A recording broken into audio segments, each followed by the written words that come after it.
Hello friends, आज हम लोग देखेंगे सप्रेशन के बारे में। दोस्तों, आपके शॉर्ट नोट्स में सप्रेशन एंड पैलिएशन के बारे में पूछा जाता है, तो मैं एक पैलिएशन की सेपरेट वीडियो बना दूंगा, लेकिन फिलहाल सप्रेशन के बारे में देखिए। डिफिनीशन है डिसअपियरेंस ऑफ एग्जिस्टिंग डिजीज, यानी कि जो आपके पास बीमारी है वो क्या हो गया, डिसअपियर हो गया। किसमें? Manifestation at the some new suffering, यानी जो पुरानी बीमारी थी वो ख़त्म होके कोई नई बीमारी आ गई जो कि involving more vital organ of the body.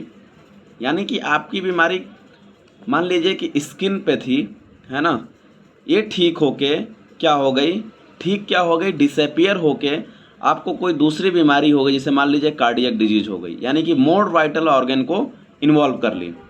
तो अगर आप सप्रेस करोगे किसी बीमारी को, यानी कि उस बीमारी को डिसअपियर कर दे रहे हो और आपको लग रहा है कि नहीं ये क्योर है, तो क्योर नहीं है। अभी हम बताएंगे कैसे सप्रेशन किया जाता है।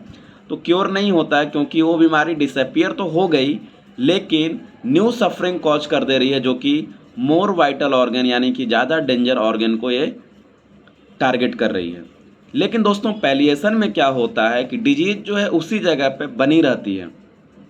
जैसे स्किन की बीमारी है, आपने कोई दवा खाया जिसके वजह से स्किन डिजीज पैलिएट कर गई, ठीक हो गई, यानी लेटेंट स्टेज में चली गई। फिर इसको फेवरेबल कंडीशन मिलेगा तो फिर से ये बीमारी उभर जाएगी। पैलिएशन किसी किसी केस में आपको ज़रूरत पड़ती है, जो कि हम अलग से वीडियो बनाएंगे क्योंकि ये लंबा टॉपिक है। तो पैलिएशन हम बता देंगे किस किस केस में आप पैलिएशन करोगे। लेकिन सप्रेशन कहीं ना कहीं खतरनाक चीज़ है। पैलिएशन आपको, जैसे मान लीजिए सडन इमरजेंसी का केस है, पॉइजनिंग का केस है, एसिड अटैक का केस है, ऐसे जगहों पे पॉइजनिंग है तो आप सबसे पहले पॉइजनिंग को हटाइए, पैलिएट करिए उसको, नहीं तो बंदे की जान भी चली जाएगी। तो पैलिएशन किसी किसी केस में अच्छी होती हैं, लेकिन सप्रेशन पूरी तरह से क्या होता है, ख़राब होता है, क्योंकि डिसअपियरेंस हो जाएगा, आपको लगेगा ठीक हो गया, लेकिन दूसरा वाइटल ऑर्गन इन्वॉल्व होगा। जैसे मान लीजिए किसी को रूमेटाइड अर्थराइटिस है और आपने किसी लोकल एप्लीकेशन से या किसी तरह से ठीक कर दिया, लेकिन वो ठीक नहीं हुआ, वो पूरी तरह से ख़त्म हो गया, आपको ऐसा लग रहा है, लेकिन ये मैनिफेस्टेशन किस में आ रहा है, कार्डियक प्रॉब्लम में। जैसे आप स्किन का अक्सर आप केस देखते हो कि अगर आपको एक्जिमा है और आपने लोकल एप्लीकेशन से ठीक कर दिया तो वो अस्थमा में कन्वर्ट हो जाता है, यानी कि मोर वाइटल ऑर्गन में चला जाता है। तो दोस्तों, सप्रेशन और पैलिएशन में अंतर है, इस बात को पहले आप समझ लीजिए। सप्रेशन मतलब कोई बीमारी थी, आपने इसको पूरी तरह से ठीक नहीं किया, उसको सप्रेस कर दिया, जो कि क्या हुआ, वो दूसरे बीमारी में रूप ले ली जो कि मोर वाइटल ऑर्गन में था। लेकिन पैलिएशन में क्या हुआ कि आपने कुछ पल के लिए, पैलिएशन से ऐसा रखिए, कुछ पल के लिए 10 दिन, 15 दिन, 20 दिन के लिए उस बीमारी को ठीक कर दिया, या इमरजेंसी केस था तो उस इमरजेंसी फेज से आपने उसको हटा दिया।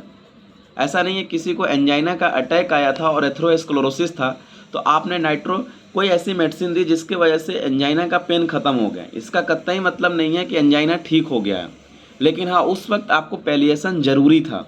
फिर आप उसकी दवा जो है लॉन्ग टर्म पे चलाइए ताकि पूरी तरह से जो एथेरोस्क्लेरोसिस था वो ख़त्म हो जाए। तो पैलिएशन आपको किसी किसी केस में करने होते हैं, जो कि आपको जानना ज़रूरी है।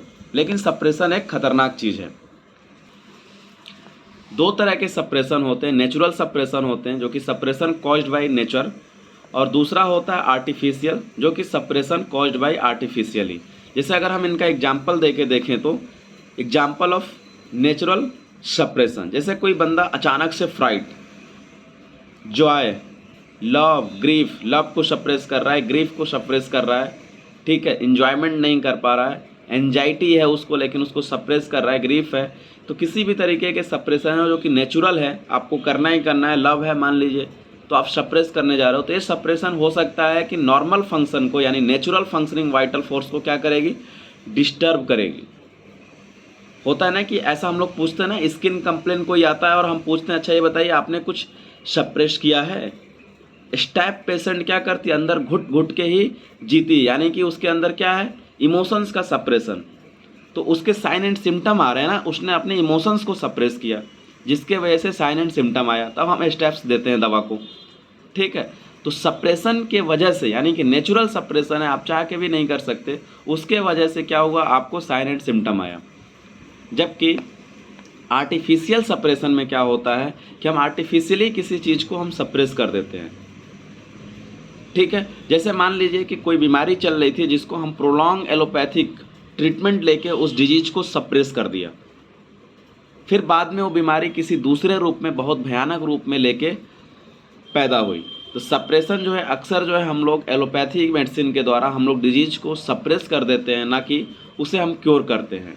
जैसे कि suppression of skin disease by local application, हम लोकल एप्लीकेशन से ऑइंटमेंट लगा लगा के स्किन डिजीज को क्या कर देते हैं, सप्रेस कर देते हैं। फिर वही जो है स्किन डिजीज किसी दूसरे बीमारी में मैनिफेस्टेशन होकर आता है, उससे खतरनाक। जैसे हम लोग सर्जिकली रिमूव कर देते हैं, सप्रेशन ऑफ सर्जिकली रिमूव, जैसे किसी को वार्ड्स हो रहे हैं, हम बाहर से सर्जिकली उसको निकाल देते हैं। पाइल्स है, हेमरॉइड्स है, हम बाहर से मैकेनिकली रूप से यानी सर्जिकली रूप से उसको हम निकाल देते हैं सर्जरी करके, लेकिन फिर से वो दोबारा हो जाता है। ठीक है, दोबारा हो भी जाता है और हो सकता है कि इसका क्या हो, मैनिफेस्टेशन किसी दूसरे रूप में हो, उससे ज़्यादा खतरनाक रूप लिया हो। ठीक है, तो आर्टिफिशियल सप्रेशन में जैसे कि आपने देखा होगा कि suppression of different miasmatic state, बहुत से लोगों में होता है क्या है कि डायरिया हो रहा था, ठीक है, डायरिया सप्रेस हुआ और रूमेटिज्म हो गया। आप लोग पढ़ते होंगे एब्रोटेनम मेडिसिन को, काली बाई मेडिसिन को, आप लोग उसमें देखे होंगे मेटास्टेसिस ऑफ डिजीज। एब्रोटेनम का की क्या है, मेटास्टेसिस ऑफ डिजीज, यानी डिजीज एक फॉर्म से क्या हुआ, डिजीज दूसरे फॉर्म में चली गई, यानी कि एक फॉर्म ने चेंज करके दूसरे फॉर्म में चला गया। इसमें दो मेडिसिन हमको याद रखनी होगी, एक है एब्रोटेनम, दूसरा क्या है, काली बाई। ठीक है, जीआईटी कंप्लेन रूमेटिज्म में चला गया, डायरिया हो रहा था और रूमेटिज्म होने लगा। किसी को अगर एक्यूट रूमेटिज्म हो रहा है तो आप ये जरूर पूछिए कि आपको डायरिया तो नहीं हो रहा है, काली बाई कंफर्म करने के लिए। ठीक है, तो ये सप्रेशन ही था कि आपने डायरिया हो रहा था और आपने कोई एलोपैथी ट्रीटमेंट लिया जो कि सप्रेस हो गया। जैसे कि suppression of natural secretion of body by medicine और अदर फंक्शन, है ना। सप्रेस्ड फुट स्वेट, यानी कि सप्रेस पसीना, ऐसे बोलें सप्रेस परस्पायरेशन के वजह से किसी फीमेल के मेंसेस आने बंद हो गए। आपने ऐसे कई मेडिसिन में पढ़ा होगा।